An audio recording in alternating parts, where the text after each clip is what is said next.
여러분 안녕하십니까. 이재용 삼성전자 부회장을 사면해야 하는지를 놓고 최근 논란이 뜨겁습니다. 오늘 이루어진단 라이브에서는 이재용 부회장 사면 여부에 대한 찬반 논리를 면밀하게 따져보겠습니다. 방송 보시고요. 시청자 여러분들도 한번 생각을 정리해 보시기 바랍니다.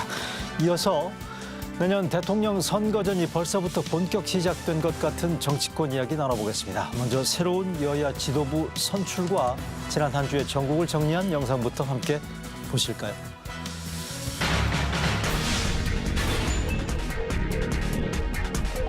가장 위험한 것이 위기를 위기라고 인정하지 않는 것입니다.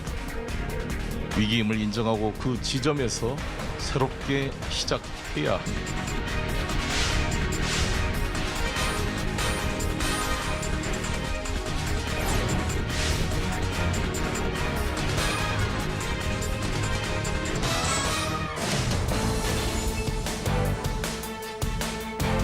아무 곳에나 싸우지 않고 아무 곳에서나 고집 부리지 않습니다.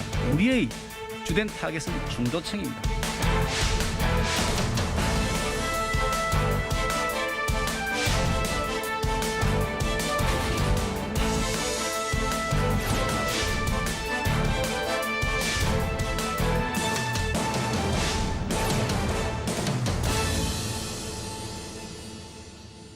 네, 이루어진단 라이브 먼저 정치권 소식으로 문을 열겠습니다. 두 분 모셨습니다. 오늘 김형주 전 더불어민주당 국회의원 나와 주셨습니다. 안녕하십니까? 안녕하세요.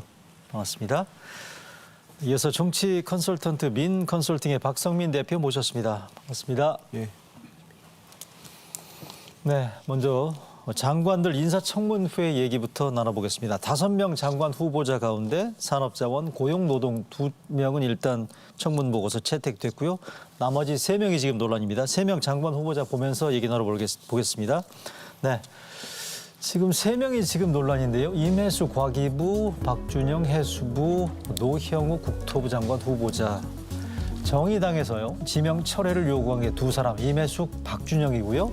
노형욱 국토교통장관 후보자의 경우에는 부적격 의견을 달아서 청문 보고서 채택을 하겠다, 뭐 이런 정도 입장인 것 같은데, 먼저 김 의원님, 오늘 네. 아마 고위 당정청이 예정돼 있지 않습니까? 그렇습니다. 이 부분들에 네. 대해서 입장 정리가 될 것 같은데, 일단 3사람 다 강행할 것 같습니까? 아니면 일부 낙마할 것 같습니까? 아무래도 뭐 한두 사람 정도 논의하고 네. 그중에 한 사람 정도는 좀 한 명. 한 명 정도는 네. 좀 그 지명 철회, 뭐 자진 사퇴는 어쨌든 그런 부분들에 대한 논의가 있지 않겠나 생각이 들고요.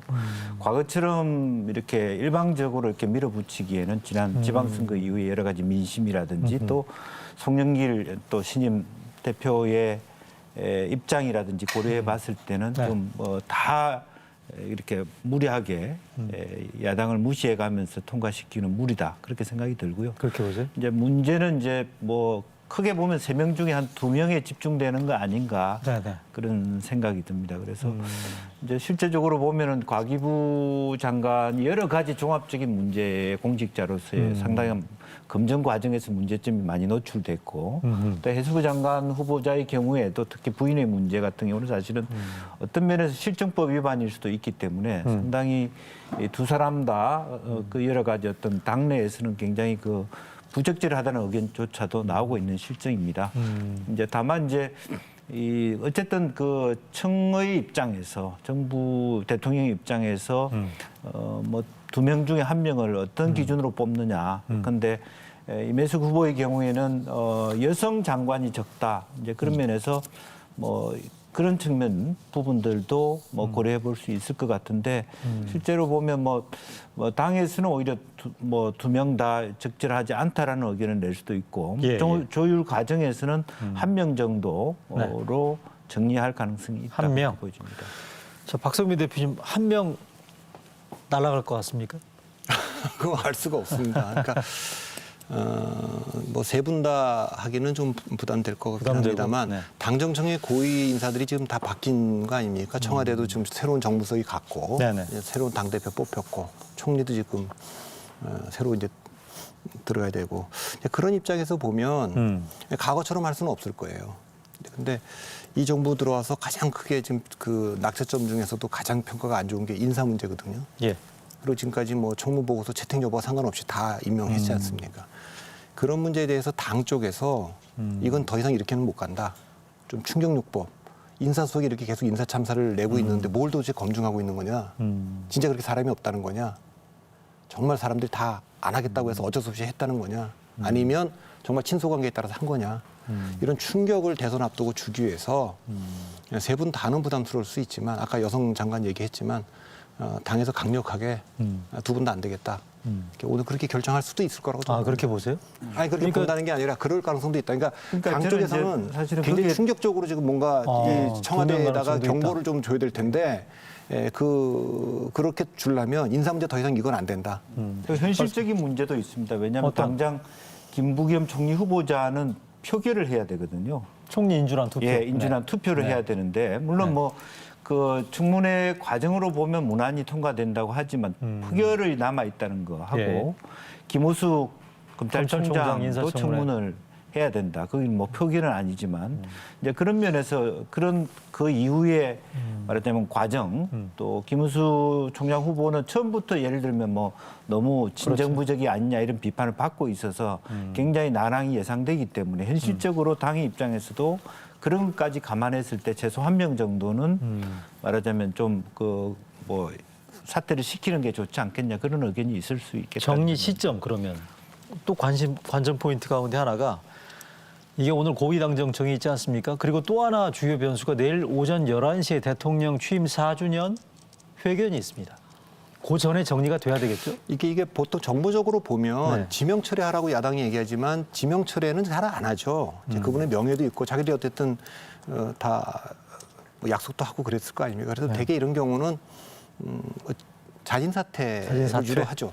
예, 그러니까 보통 이렇게 당 쪽에서 어려움을 겪고 대통령도 좀 어려움이 있으면 이 정도 이슈가 되면 자진 사퇴를 보통 하는데 네. 예, 그래서 그 전에 오늘 저녁인가요? 고위 당정 그렇죠. 그럼 네네. 이제 정상적인 정무적 판단으로 보면 이제 오늘 낮에 아하. 자진 사퇴가 나오는 게 정상적인 그 프로토콜이죠. 오늘 한번 기사 보겠습니다. 그런 기사가 나오는지 자진 사퇴할지 여부를 좀 지켜봐야 될 것 같고요. 여당 여권 얘기 좀 더 해보겠습니다. 지난 주말 어제 그제 사이에 민주당을 상당히 소란스럽게 한 이슈가 있었습니다. 바로 대선 경선을 연기하자라는 이런 부분들인데 이게 지금 오늘도 여진이 이어지고 있는 상태인데 시청자분들의 이해를 돕기 위해서 지금 어떤 게 지금 논란이 되고 있는지 보여드리겠습니다. 네, 민주당 대선 경선 연기론 논란인데 부산 출신의 친문 전재수 의원이 공개적으로 주장을 했고요. 보시는 것처럼 김두관 대선 주자 김두관 의원이 동의를 했고 정세균 전 총리는 본인이 아니고 정세균 전 총리 측 인사가 여기에 대해서 필요하다라는 의사를 내비쳤고요. 예정대로라면 다음 달 대선 후보 예비 경선이 잡혀 있습니다. 9월에 확정돼야 되는 상황인데 그렇기 때문에 이게 경선을 연기하기 위해서는 이달 중에 당헌 개정이 필요하다라는 이런 얘기들이 나오고 있단 말이죠. 자, 이거 일단 단도직입적으로 여쭤보겠습니다. 김 의원님, 이거 경선 연기 될 것 같습니까? 어떻습니까? 저는 지금 현재 뭐 원래 송영길 대표의 기존의 입장만 기준으로 보면 네. 원칙적으로 연기는 안 된다는 입장을 사실 한번 편 적은 있습니다. 이제 그럼에도 불구하고 물론 이제 지금 논의는 대선 후보 중에 누구 한 사람이라도 반대하면 룰을 변경하기는 어렵다는 게 기본적인 그렇죠. 일반론입니다. 그런데 다른 한편으로 보면 그 지난번 뭐 재보궐선거에도 후보를 낼 수 없음에도 불구하고 당헌을 개정하면서까지 후보를 냈지 않았습니까? 그렇죠. 그런 의미에서 지금 현재 최고위원들이 거의 그 친문들이 많다라는 측면 그리고 실제로 김두관 뭐 전재수 또 뭐 정세균 뭐 후보군 또 이낙연 후보조차도 그렇게 뭐 말하자면 연기하는 게 나쁘지는 않을 겁니다. 네네. 이제 그렇게 된다라면 실제적으로 이 사안이 굉장히 첫 번째로 이재명 대 반 이재명 구도가 당내에서 만들어지는 하나의 계기가 될 수도 있다. 굉장히 큰 저는 내관이라고 생각이 들고요. 네. 저는 한편으로 보면 이제 당원들의 입장에서 이것은 뭐 대의원 그 투표를 통해서 할 수도 있고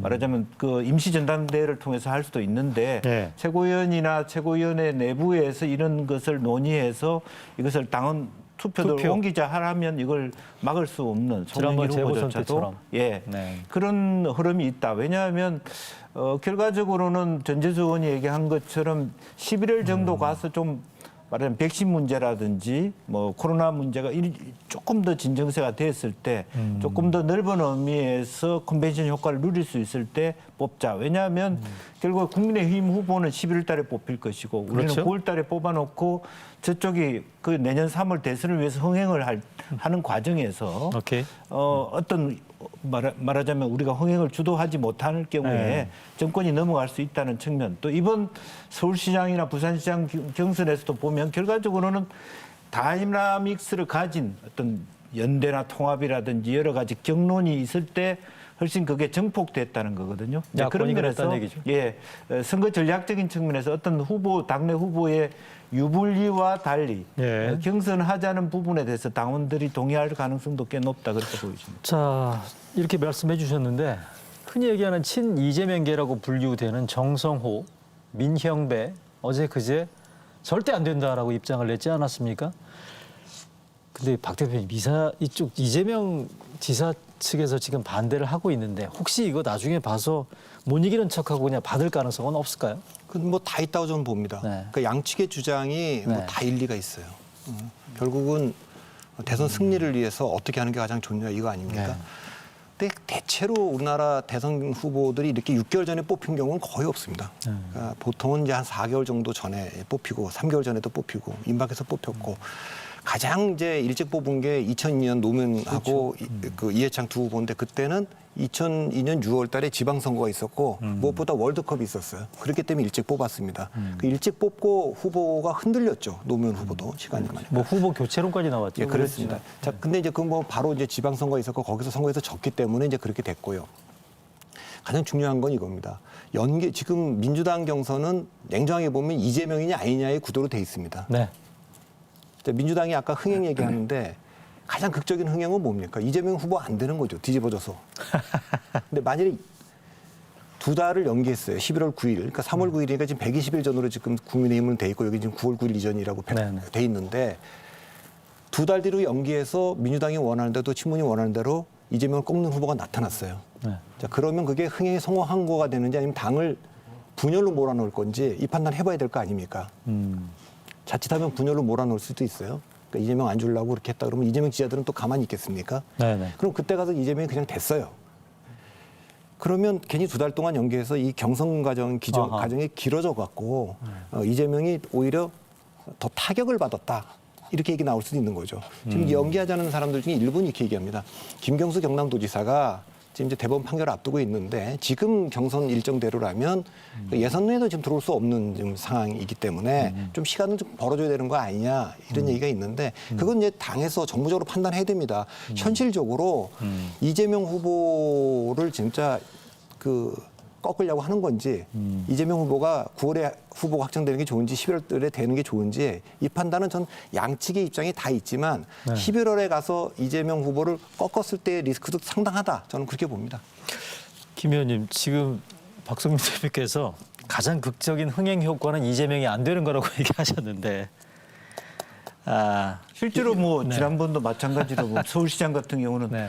나경원이 안 됐기 때문에 혹은 안철수가 안 됐기 때문에 가지고 있는 어드밴티지가 분명히 있었죠. 예. 언더독이 예. 그걸 이기면 그 순간에 경쟁력이 생기는 거니까.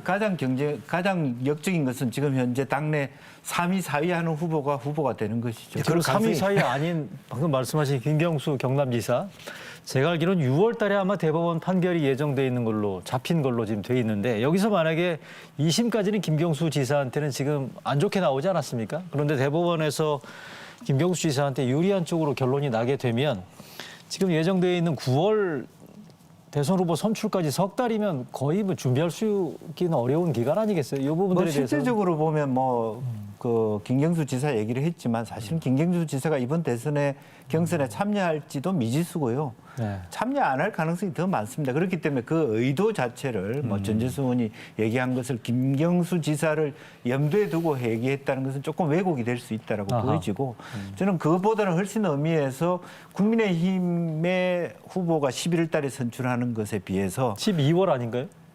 11월입니다. 11월 9일입니다. 네. 그렇게 되면 우리는 9월 11일 날 선출하는 9월 9일인가요? 네네. 이제 그 전에 선출하는 180일 전이니까. 네. 80일 전이고 저기는 120일 전이니까. 네, 그 여기는 전에 120일. 그것이 그러니까요. 과연 이제 이게 우리한테 유리한가? 그러니까 지금 상태로 보면 아까 말씀하신 대로 지금 제일 앞서 있는 이재명 지사가 될 가능성이 많고 이재명 지사가 계속 당내에서는 다양한 다이나믹스를 갖지 않고 후보가 됐을 때 이길 가능성이 있는가? 근데 더 하나 더 들어가서 윤석열 대 이재명의 구도가 과연 말해 우리 당의 어떤 승리할 수 있는 필승 카드가 될 수 있는가?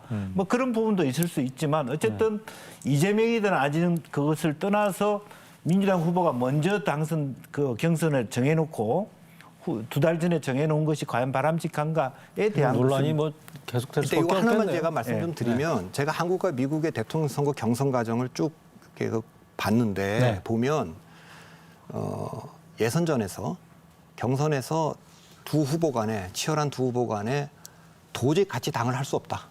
그 정도로 치열하게 싸웠는데 본선에서 결별하지 않고 분열하지 않고 힘을 합치면 대체로 그는 승리 가능성을 높여줬어요. 한국이나 미국이나 마찬가지입니다. 예를 들면 뭐 2007년도 이명박 박근혜 그 경선이 얘기는 그랬고 아름다운 경선이죠.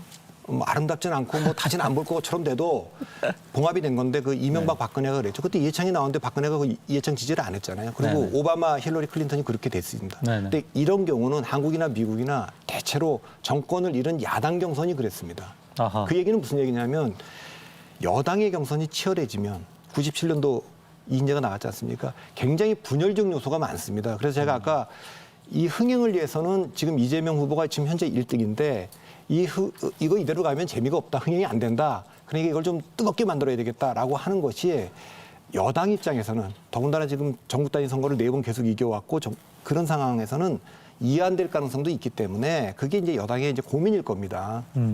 말씀하신 97년 대선이라는 게 이인재 탈당, 이회창, DJ 당선 요거 말씀하시는 예, 거죠. 네. 그래서 그때는 여권 후보 YS가 분석을 심지어는 뭐 DJ를 좀 도와줬다.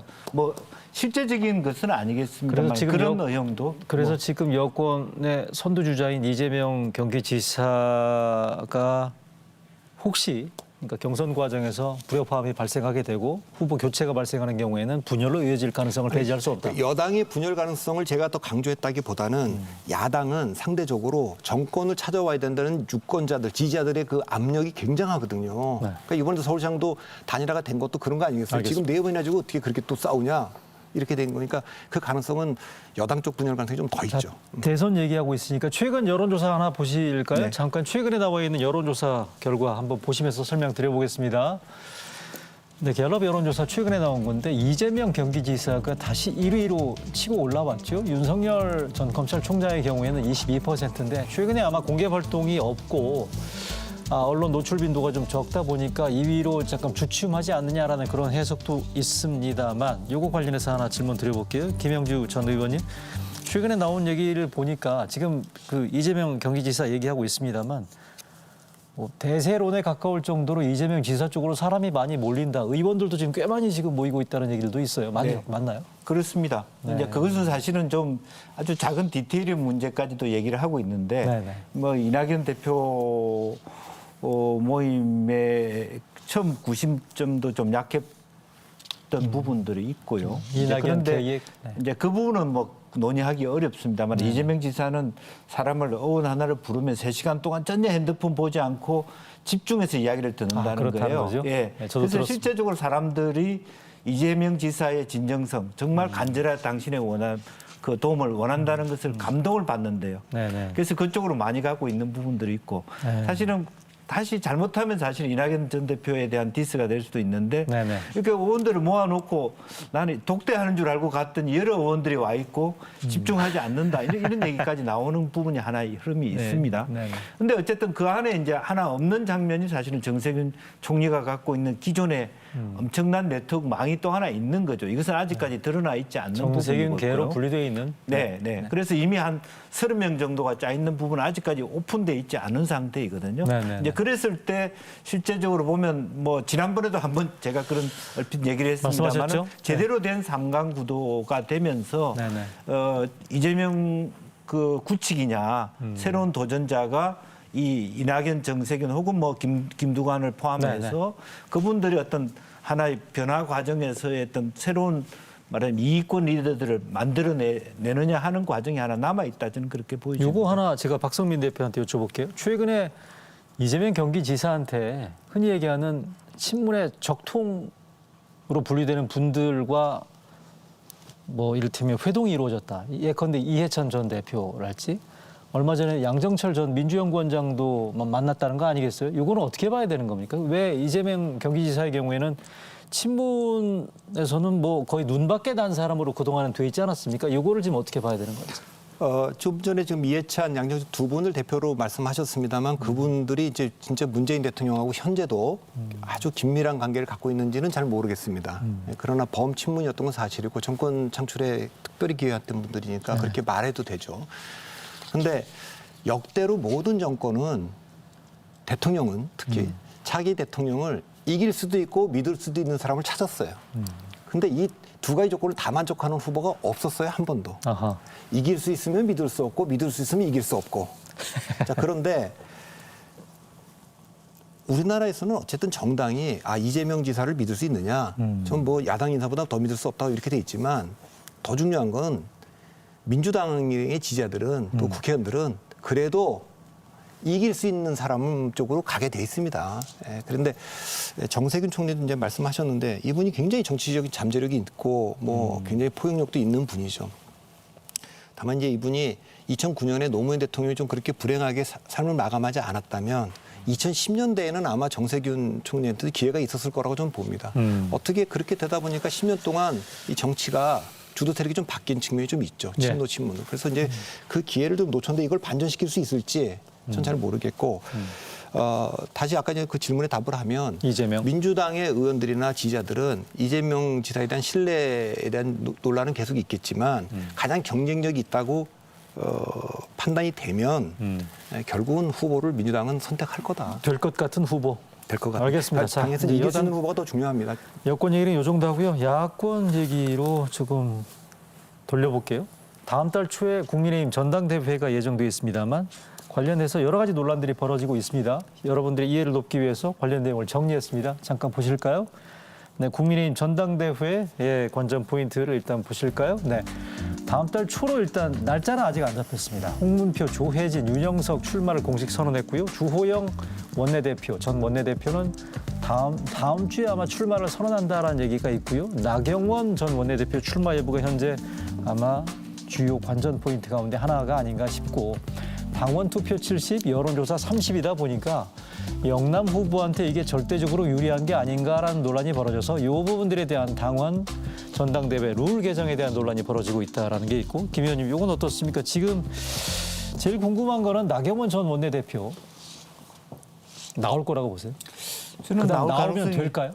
저는 될 가능성도 높다고 보여집니다. 예. 그러니까 왜냐하면 이제 뭐 영남 중심, 보수 중심이라 하지만 사실은 초선 의원들도 굉장히 그런 부분에 대한 문제 제기를 많이 하고 있고요. 네네. 또 실제로 뭐 영남이 주요한 뭐 민주당이 그렇듯이 뭐 자기 지역 기반이라는 건 분명히 있는데 이제 그럼에도 불구하고 당의 쇄신, 대선을 앞두고 조금 중도층 공략, 또 수도권으로 중심의 이동 그런 부분들도 있는 거고요. 그래요? 네, 그런 의미에서 나경원 카드를 버리기는 아깝지 않느냐라고 하는 너무 주호영이나 다른 뭐 영남의 지역구를 둔 후보보다는 훨씬 더 말하자면 그래도 수도권이나 중도 표심을 잡는데 그래요.